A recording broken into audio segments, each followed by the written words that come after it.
Wassalamualaikum, shalom, selamat pagi Bu. Saya atas nama Federikayah dari PGSD 1A. Di sini saya akan mempresentasikan mengenai tugas yang sudah diberikan oleh Ibu. Dan di sini saya dari kelompok 8, saya mendapat materi tentang teori humanistik.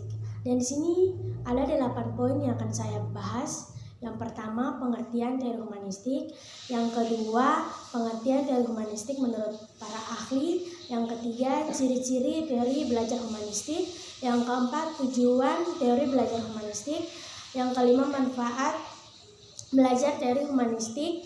Yang keenam, kelebihan dan kekurangan belajar teori humanistik. Yang ketujuh, konsep mengenai teori humanistik. Yang ke-8, penerapan mengenai teori humanistik. Ya, di sini kita akan masuk pada bagian yang pertama, yaitu pengertian teori humanistik. Di sini teori humanistik atau sering juga disebut teori belajar humanistik adalah satu dari beberapa teori belajar yang sering digunakan oleh guru maupun tenaga pengajar lainnya. Secara garis besar, teori belajar humanistik adalah teori belajar bertujuan menghasilkan hal yang baik bagi kemanusiaan supaya bisa mencapai aktualisasi diri dan membuat orang lain mampu mengenali diri sendiri. Oleh karena itu, proses belajar humanistik ini membutuhkan perhatian yang besar dalam prosesnya dengan harapan menghasilkan pencapaian yang baik. Oke, yang kedua yaitu pengertian teori humanistik menurut para ahli. Di sini ada 3 ahli yang mengemukakan tentang teori humanistik. Yang pertama, menurut Arthur Combs. Di sini menurut Arthur Combs, belajar bukan hanya tentang bagaimana menghafal materi, namun lebih dari itu. Belajar adalah bagaimana seseorang bebas mencari cara mereka sendiri dan bisa dilakukan lewat mana saja. Dan yang kedua, menurut Abraham Maslow. Di sini menurut Abraham Maslow, proses belajar adalah hal yang penting dan perlu dilalui semua murid. Sebab dalam proses belajar inilah seseorang mampu mengenali dirinya sendiri dan mencapai aktualisasi diri. Dan yang ketiga, menurut Carl Rogers. Di sini menurut Carl Rogers, dia menyatakan bahwa proses belajar membutuhkan sikap saling menghargai dan memahami antara murid dan gurunya. Ya, mungkin itu 3 pengertian dari para ahli, dan yang ketiga akan masuk pada ciri-ciri teori belajar humanistik. Di sini ciri-ciri teori belajar humanistik yaitu sebagai berikut. Yang pertama, ciri teori humanistik yang pertama adalah lebih memfokuskan pada proses belajar itu sendiri. Yang kedua, adanya penerapan aspek kognitif dan aspek efektif. Yang ketiga, mementingkan pemahaman dan juga pengetahuan dalam proses belajar. Yang keempat, mementingkan sikap dan perilaku diri ketika menjalankan proses belajar. Yang kelima, tidak seorang pun mampu mengatur atau mendikte proses belajar yang benar pada setiap individu. Ya, yang keempat, tujuan belajar teori humanistik.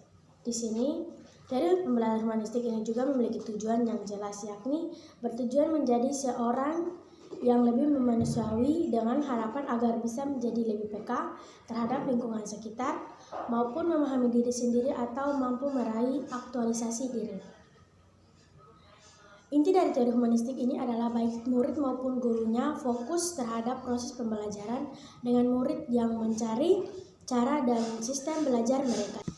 Yang kelima, manfaat belajar teori humanistik. Di sini ada beberapa manfaat belajar mengenai teori humanistik. Yang pertama, individu yang sedang belajar menjadi lebih partisipatif, demokratis, dan humanis dengan adanya kebiasaan penerapan pendekatan belajar humanistis. Yang kedua, selama menjalankan proses belajar, individu juga bisa membedakan mana yang baik dan mana yang buruk bagi dirinya untuk bisa menjadi lebih baik. Yang ketiga, adanya kesempatan dan kebebasan yang sepenuhnya diberikan pada murid membuat dia secara otomatis ikut menghargai kebebasan dan pendapat orang lain. Yang keempat, pendekatan belajar humanistik juga memicu murid lebih semangat dan meminatkan minat belajar mereka, meningkatkan minat belajar mereka, sebab mereka melakukannya dengan senang hati sesuai kemauan sendiri. Ya, kita akan masuk pada bagian yang keenam, yaitu mengenai kelebihan dan kekurangan dari belajar teori humanistik. Di sini kita masuk pada poin pertama, yaitu kelebihan.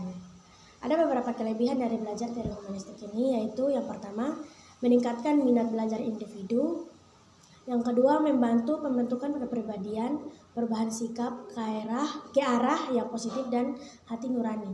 Yang ketiga, membantu meningkatkan kreativitas setiap orang. Yang keempat, membentuk pola pikir yang cerdas dan luas, serta sikap yang baik. Yang kelima, mampu menghadirkan sebuah pengalaman yang baru dan menarik pada setiap individu. Yang keenam, mengembangkan individu dan membantu mereka mencapai aktualisasi diri. Di sini teori humanistik juga mempunyai kekurangan, yaitu yang pertama, teori humanistik ini dapat memunculkan perilaku individualis. Yang kedua, apabila tidak ada kesungguhan dari murid untuk belajar, maka proses pembelajaran pun tidak bisa dianggap gagal.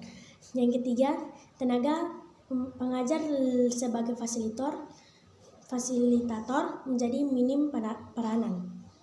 Yang keempat, pendekatan belajar humanistik ini tidak dapat digunakan untuk metode pembelajaran praktis.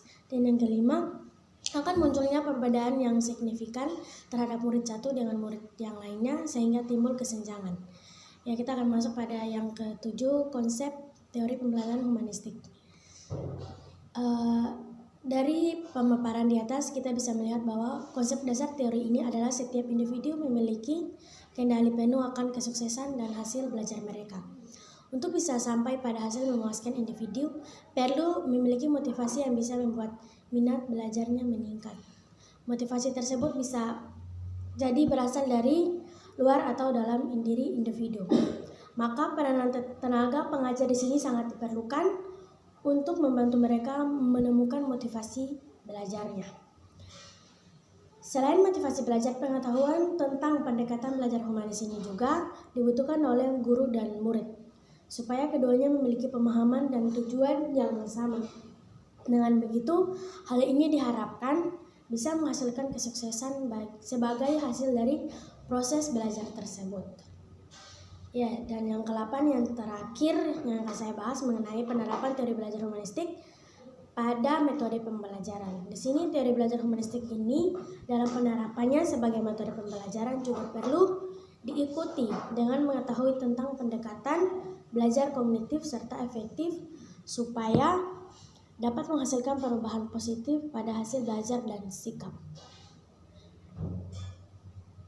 Dan ada beberapa langkah pembelajaran. Yang pertama, ini juga merupakan kesimpulan dari teori humanistik, yaitu yang pertama, langkah pertama yang harus disiapkan adalah menentukan tujuan pembelajaran.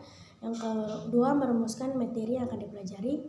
Yang ketiga, hal yang penting ialah melakukan identifikasi sejauh mana kemampuan murid.